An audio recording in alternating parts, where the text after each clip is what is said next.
Bonjour à tous, il est 8h45, nous sommes en direct sur TV Finance et Boursorama. C'est le live TV Finance jusqu'à 9h30 pour suivre l'actualité économique et financière de ce vendredi 24 mai. Au sommaire de l'émission des invités, nous recevrons Jean-François Faure, président de la plateforme aucoffre.com, pour commenter un récent sondage d'Opinionway sur les Français et l'or. Ensuite, nous assisterons à l'ouverture de la Bourse de Paris aux côtés d'Antoine Quesada, coach et formateur. Puis nous retrouvons Éric Galliègue, président de Valcan Expertise, pour le bilan hebdo sur les marchés. Olivier Debeny, président de Lingua Custodia, nous parlera du marché de la traduction linguistique de documents financiers. Enfin, Jean-François Mengui, président de Weblex, présentera son site d'information et de conseil juridique accessible à tous, experts et entreprises, et visité par 80 000 lecteurs chaque mois. Mais pour commencer, les trois informations économiques et financières de la matinée. La guerre commerciale provoque un jeudi noir sur les marchés. Les tensions commerciales entre les États-Unis et la Chine se sont cristallisées hier autour du géant chinois des téléphones, Huawei, interdit de marché américain et lâché par nombre de ses partenaires. Aucune détente ne semble donc se dessiner dans le conflit qui oppose les deux premières puissances économiques mondiales. Dans la journée, le FMI et l'OCDE ont pourtant tiré une nouvelle fois la sonnette d'alarme sur le risque de répercussions sur la croissance mondiale au deuxième semestre. Alors qu'au même moment, la publication de statistiques européennes et américaines d'activité manufacturière décevantes semblait confirmer leurs craintes. Conséquence, Wall Street a perdu hier plus de 1%, tandis que l'Eurostock 50 cédait 1,7%. Côté pétrole, les cours ont carrément dévissé. Le WTI a chuté de 5,71% à New York et le Brent de 4,5%. Retour en France maintenant, la France numéro 1 du e-commerce en Europe.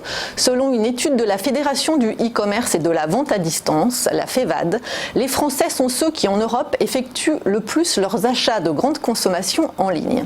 Ainsi, en 2018, les achats en ligne de produits alimentaires, d'entretien ou d'hygiène ont représenté 7,1% du marché français, devant le Royaume-Uni 6,3%.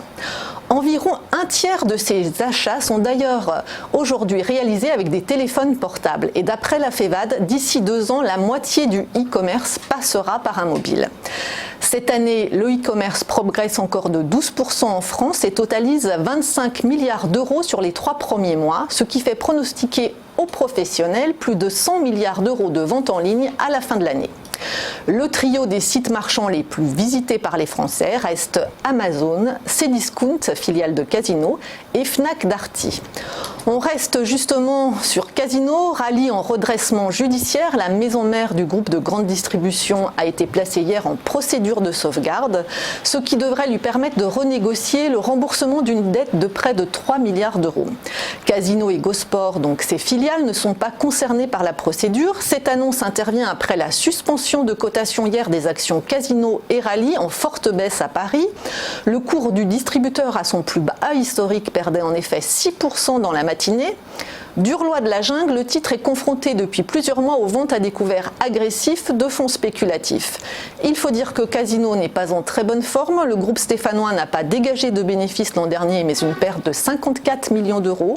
Et pour réduire son endettement, il est en train de vendre ses magasins non stratégiques.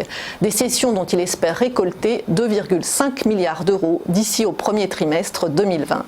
Retour maintenant à la Bourse de Paris. En préouverture, le CAC 40 est attendu en légère hausse. Un rebond après la chute hier. En effet, l'indice parisien a perdu 0,6% à 5448 points, plombé par le conflit commercial entre Pékin et Washington. Wall Street a fini dans le rouge pour les mêmes raisons. Le Dow Jones a cédé 1,1% à 25 490 points et le Nasdaq 1,6% à 7 628 points. Ce matin à Tokyo, le Nikkei a terminé en repli également de 0,16%. Sur le marché d'échange, l'euro se maintient sous 1,12 $. Côté pétrole, après la chute hier, les cours rebondissent ce matin. Le baril de Brent s'échange à plus de 68 $ et le brut léger américain WTI à plus de 58 $.